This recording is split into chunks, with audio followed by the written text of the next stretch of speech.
नमस्कार शेतकरी मित्रांनो, पी एम किसान योजनेच्या 21व्या हप्त्यासंदर्भात मोठी आनंदाची बातमी समोर आली। या ठिकाणी आपल्या मोबाईलच्या स्क्रीनवरती तुम्ही स्पष्टपणे पाहू शकता, पी एम किसान योजनेच्या 21व्या हप्त्याचे 2000 रुपये शेतकऱ्यांच्या बँक खात्यावरती काही वेळापूर्वी जमा करण्यात आले। तर मित्रांनो, कोणकोणत्या राज्यामध्ये 21वा हप्ता वितरित करण्यात आला आहे आणि येते 1 ते 2 दिवसांमध्ये महाराष्ट्रामध्ये सुद्धा हप्ता जमा आहे, याविषयीची अधिकृत तारीख आपण समोर पाहणार। परंतु त्या अगोदर तुम्ही जर आपल्या चॅनलवरती पहिल्यांदा आला असाल तर अशाच माहिती पूर्ण होण्यासाठी आपल्या चॅनलला सबस्क्राईब करून आपले व्हिडिओ देखील लाईक करून ठेवायचे।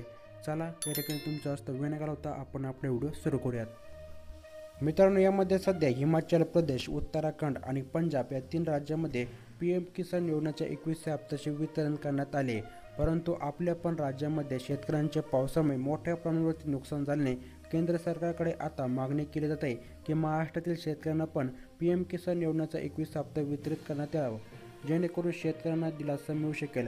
तेव्हा केंद्र सरकारने ही मागणी मान्य केल्यास पुढील 2 ते 3 दिवसांमध्ये म्हणजे दसरा आणि दिवाळीच्या तोंडावरती राज्यातील शेतकऱ्यांच्या खात्यावरती पी एम किसान योजनेच्या 21व्या हप्त्याचे पैसे ॲडव्हान्समध्ये जमा केले जातील। तर मित्रांनो, अशा काही प्रकारे सध्याची परिस्थिती पाहता केंद्र सरकार महाराष्ट्रातील शेतकऱ्यांच्या बँक खात्यावरती सुद्धा पी एम किसान योजनेचा 21वा हप्ता ॲडव्हान्समध्ये जमा करेल का, ते तुम्हाला काय वाटतं नक्कीच आपल्या कमेंट बॉक्समध्ये नक्की कळवा।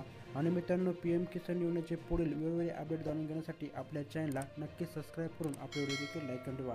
भेटूयात पुढच्या नवीन अपडेटसोबत, तोपर्यंत जय हिंद, जय महाराष्ट्र मित्रांनो।